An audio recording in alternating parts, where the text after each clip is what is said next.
Audio book वाङ्मय 66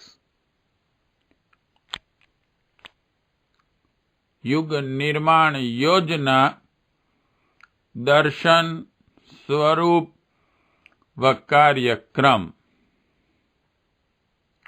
chapter 1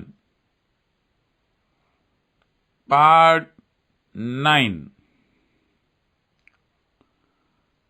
हमारा इष्ट और उपास्य आत्मदेव। आत्मा में प्रचंड शक्ति के स्रोत दबे पड़े हैं। उन्हें उभारने के लिए आत्म जागरण की तप साधना करनी पड़ती है। अपनी आत्मा समस्त देवताओं की शक्ति अपने में भरे बैठी है।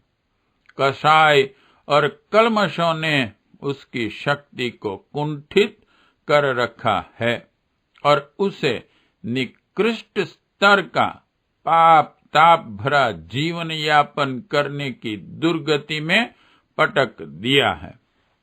अपनी मलिनताओं को हटाने का प्रयास ही पात्रत्व और विकास की आवश्यकता पूरी करता है।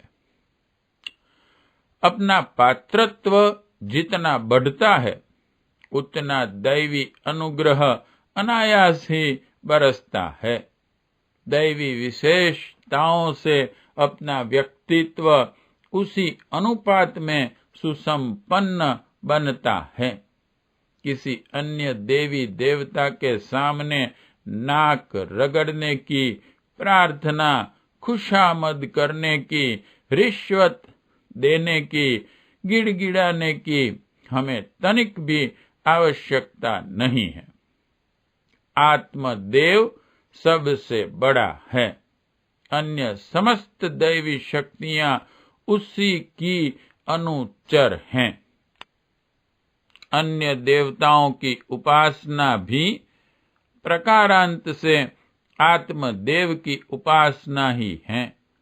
जिस किसी उपाय से हम अपना आंतरिक स्तर ऊंचा उठा सकें, उसी से कुछ चमत्कार वरदान प्राप्त कर सकते हैं।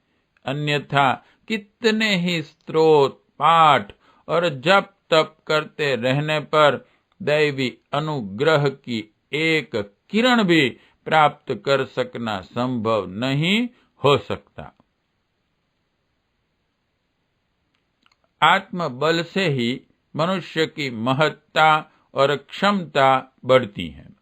उसी आधार पर बड़े प्रयोजन पूरे होते हैं। आत्मबल संपादित करने को जो योग साधना करनी पड़ती है उसे हम जीवन साधना के नाम से पुकारते हैं। शरीर और मन की गतिविधियों को नियंत्रित एवं परिष्कृत करने का प्रयास ही जीवन साधना है।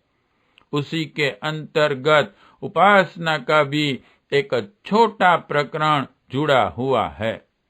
पूजा के लिए हमारा नित्य नियमित और निर्धारित समय रहना चाहिए और उस समय को जप, ध्यान, पूजा पाठ किया जाए उसे भाव विभोर मनः स्थिति में किया जाना चाहिए। तभी उसकी सार्थकता सामने आएगी।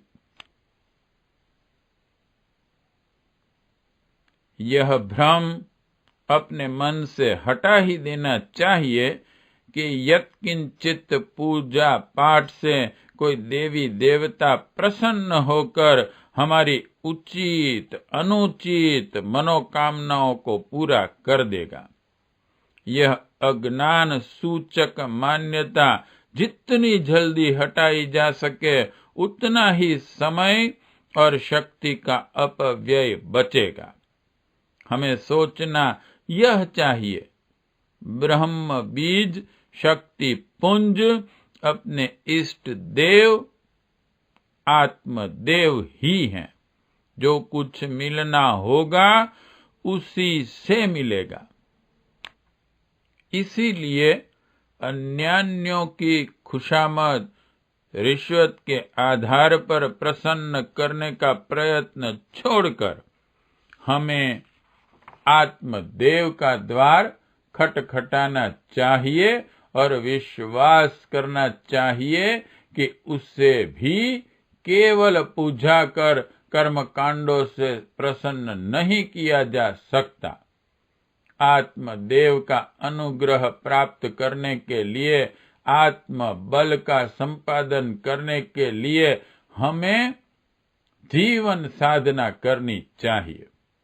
साथ ही जीवन के अंतर्गत एक छोटे प्रकरण उपासना को भी अविच्छिन्न रूप से अपने दैनिक क्रियाकलाप में जुड़ा रखना चाहिए।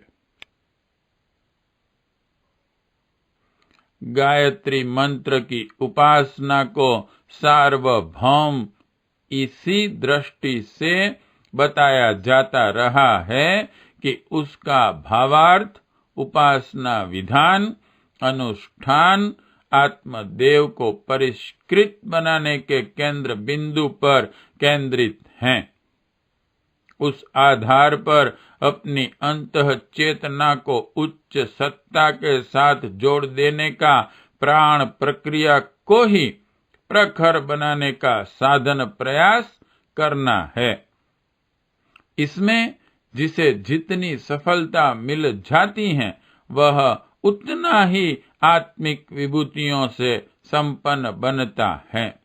सिद्धियों की श्रृंखला कौन कितनी मात्रा में प्राप्त कर सकता है, इसका संपूर्ण आधार इस केंद्र पर केंद्रित है कि कौन साधक अपनी आंतरिक पवित्रता को कितनी विकसित कर सका।